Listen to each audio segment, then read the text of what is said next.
Hello student, तो I hope आप सभी लोग अच्छे होंगे। Welcome back our YouTube channel Ashish Tiwari. My name is Muskan and आज की इस वीडियो के अंदर हम बात करेंगे, हमारी यूनिट नंबर 3 है। इसमें हम बात करेंगे राष्ट्रीय भाषा के रूप में हिंदी के बारे में। ठीक है, लास्ट वीडियो के अंदर हमने इसकी unit number 1 and unit number 2 को कवर किया था। जिसने वीडियोस नहीं देखी हैं, सबसे पहले जाकर आप स्टार्टिंग की वीडियोस देख लीजिएगा। आगे की वीडियो आपको तभी समझ में आएगी। आप स्टार्टिंग के पॉइंट ऑफ व्यू को समझोगे, सिलेबस देखोगे, इंट्रोडक्शन देखोगे एंड फर्स्ट यूनिट को देखोगे, सेकंड यूनिट जो भी आपकी प्रीवियस जो यूनिट्स है आपकी उनको देखोगे, तभी जाके आपको आगे के चैप्टर्स है ना वो समझ में आएंगे। और डेली अपडेट्स के लिए आप हमारा व्हाट्सएप चैनल ज्वाइन कर सकते हैं, जिसकी लिंक आपको डिस्क्रिप्शन बॉक्स में दी गई है, वहां से जाकर आप ज्वाइन कर लीजिए। इस चैनल पर अगर आप फर्स्ट टाइम विजिट कर रहे हैं तो चैनल को सब्सक्राइब कर लीजिए, जिससे आने वाली वीडियोस की अपडेट आपको टाइम टू टाइम मिलती रहे। और वीडियो अच्छी लगेगी तो लाइक जरूर कीजिएगा। चलिए वीडियो स्टार्ट करते हैं। यूनिट नंबर 3 है, राष्ट्रीय भाषा के रूप में हिंदी के बारे में हम बात करेंगे। तो सबसे पहले इसका इंट्रोडक्शन देख लेते हैं, प्रस्तावना। तो जो भारत है वो बहुभाषी देश है। जैसे मैंने आपको पहले भी बताया कि भारत के अंदर डिफरेंट टाइप की लैंग्वेजेस का यूज किया जाता है। अलग अलग प्रकार के लोग रहते हैं, जैसे अलग अलग धर्मों के लोग रहते हैं, अलग अलग जातियों के लोग रहते हैं। अब कुछ स्टेटों में अलग अलग जो भाषाएं उन सब का यूज किया जाता है। जैसे महाराष्ट्र में मराठी यूज की जाती है, बंगाल में बंगाली यूज की जाती है। ठीक है, तो बिहार में बिहारी वाली भाषा यूज की जाती है। जैसे गुजरात में गुजराती, तो ऐसे कितने सारे स्टेट है जहाँ पे अलग अलग प्रकार की भाषाओं का इस्तेमाल किया जाता है। तो जहाँ पर सैकड़ों भाषाओं का, जैसे मैंने यहाँ पे बताया जा रहा है, सैकड़ों भाषाएं और बोलियां भी बोली जाती हैं। ठीक है, और जो राष्ट्र की पहचान है और एकता है उसके लिए एक ही साझा भाषा की आवश्यकता। तो राष्ट्र की जो पहचान हो, एकता के लिए, तो इसके लिए एक भाषा का होना बहुत जरूरी है, जो कॉमनली सभी जगह इसका यूज किया जा सके। हिंदी सबसे अधिक बोली और समझी जाने वाली भाषा होने के कारण ही स्वाभाविक रूप से ये राष्ट्रीय भाषा की भूमिका निभाने लगी थी। ठीक है, इसलिए सभी लोगों को समझ में आ जाती है। तो ये सबसे ज्यादा अधिक बोली भी जाती है। किसी भी राष्ट्र में आप जाओगे, सबसे ज्यादा अधिक ये बोली जाती है। अब राष्ट्रीय भाषा के रूप में हिंदी के बारे में बात करें तो राष्ट्रीय भाषा का क्या मतलब है? वो भाषा जो पूरे राष्ट्र की जनता द्वारा बोली और समझी और स्वीकार भी की जाती है, उसको हम राष्ट्रीय भाषा बोलते हैं। बेसिकली अगर से अदर स्टेट में जाओगे, आप फॉरेन कंट्रीज में जाते हो, वहां पर इंग्लिश की लैंग्वेज है, तो वहां पे जो उनकी कॉमन लैंग्वेज है ना, वो इजीली सबको समझ में आ सकती है, सब लोग बोल सकते हैं, वहां पर वो इंग्लिश स्टेट है। लेकिन अगर हम इंडिया की बात करें तो यहाँ पर जो कॉमनली सबको इजीली समझ में आ जाती है वो हिंदी लैंग्वेज है। ठीक है, तो इजीली जो लैंग्वेज समझ में आ जाती है और लोगों को जो स्वीकार इजीली, मतलब आराम से वो लोग समझ सकते हैं, उन्हें कोई प्रॉब्लम नहीं होती, ना बोलने में प्रॉब्लम होती है ना लिखने में, तो ये सारी चीज उसको स्वीकार करते हैं। तो उसको ही हम राष्ट्रीय भाषा का दर्जा देते हैं, जो इजीली सबको समझ में आ जाती है। ठीक है, अब जो हिंदी है वो पूरे देश में बोली समझी जाती है, जिससे इसे राष्ट्रीय भाषा की संज्ञा दी गई है। तो इसीलिए इसे राष्ट्रीय भाषा का दर्जा दिया गया है। भले संविधान में जो हिंदी को राष्ट्रीय भाषा घोषित नहीं किया गया, लेकिन जो व्यवहारिक दृष्टि है उससे ये ही राष्ट्रीय भाषा है हमारी। संविधानिक आंदोलन राष्ट्रीय भाषा हिंदी की संकल्पना के बारे में बात करेंगे तो अंग्रेजी शासन और राष्ट्रीय भाषा हिंदी का पहले उत्थान के बारे में। तो अंग्रेजों ने प्रशासन और शिक्षा में अंग्रेजी को ही लागू कर दिया गया था और जनता से संवाद के इन्होंने हिंदुस्तानी भाषा उर्दू हिंदी का मिश्रण का इन्होंने इस्तेमाल किया था। और इस दौर में हिंदी ने जन संपर्क की भाषा के रूप में अपना स्थान बनाना शुरू भी कर दिया था। अब सुधार आंदोलन में राष्ट्रीय भाषा हिंदी का दूसरे स्थान के बारे में क्या हुआ था?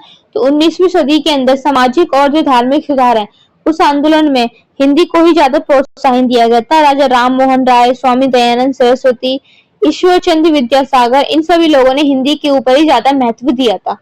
तो हिंदी का जो इस्तेमाल है वो जन जागरण, समाज सुधार, इन सभी संसाधनों के रूप में होता है। और किन किन लोगों ने इनका साथ दिया था? राजा राम मोहन राय ने और स्वामी दयानंद सरस्वती एंड ईश्वर चंद्र विद्यासागर, इन्होंने हिंदी के महत्व पर ज्यादा बल दिया था। तो आप ये जो मेन पॉइंट्स लिख के आ सकते हो, इनके बारे में लिख सकते हो कि इन लोगों ने हिंदी के महत्व पर जोर दिया था, अगर इस टाइप से क्वेश्चन आता है तो।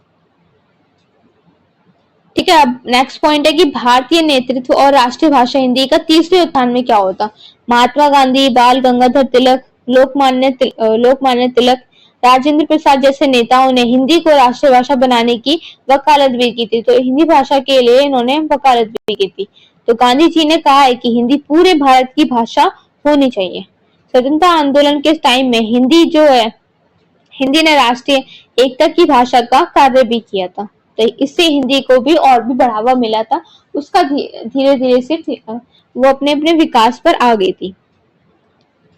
और संविधान की जो 8वीं अनुसूची और हिंदी है, उसमें से परिचय प्रयोजन के बारे में देखेंगे तो संविधान की 8वीं अनुसूची के अंदर उन भाषाओं की सूची है जिन्हें संवैधानिक मान्यता प्राप्त है और इन भाषाओं को संरक्षण विकास के लिए विशेष दर्जा भी दिया गया है।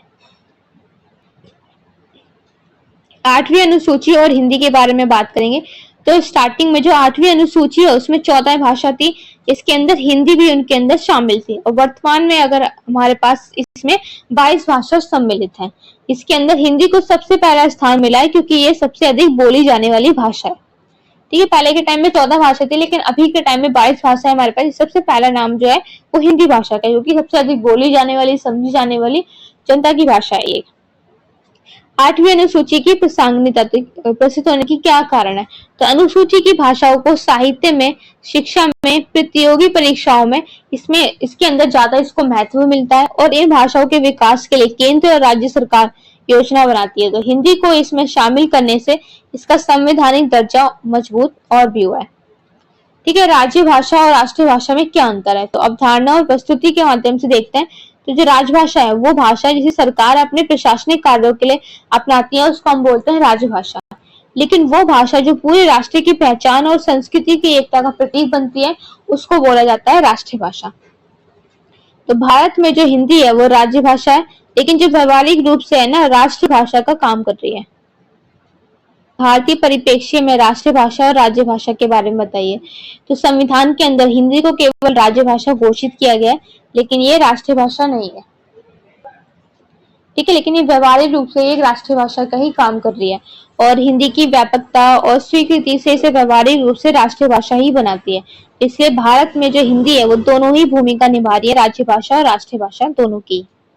निष्कर्ष की बात करेंगे तो हिंदी जो है भारत की सबसे बड़ी भाषा है, इसमें पूरे देश को जोड़ने वाली एक कड़ी है। स्वतंत्रता आंदोलन से लेकर आज तक हिंदी एक राष्ट्रीय एकता की प्रतीक रही है।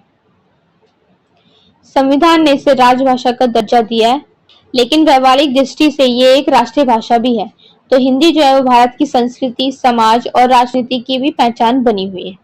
ठीक है, तो ये हमारी यूनिट कंप्लीट हो गई है। किसी का कोई डाउट है तो पूछ सकता है कमेंट सेक्शन में, या फिर इंस्टाग्राम पेज पे भी फॉलो करके आप लोग पूछ सकते हैं। इसकी पीडीएफ आपको हमारे टेलीग्राम चैनल पे मिल जाएगी। जिसने टेलीग्राम चैनल ज्वाइन नहीं किया जाकर ज्वाइन कर लीजिए, आपको पीडीएफ वहीं पर अवेलेबल मिलेगी। किसी का कोई डाउट है तो आप लोग पूछ सकते हैं। और डेली अपडेट्स के लिए आप हमारा व्हाट्सएप चैनल ज्वाइन कर सकते हैं, जिसकी लिंक आपको डिस्क्रिप्शन बॉक्स में दी गई है, वहां से जाकर आप ज्वाइन कर लीजिए। ओके, मिलते हैं हमारी नेक्स्ट वीडियो में। Thank you for watching.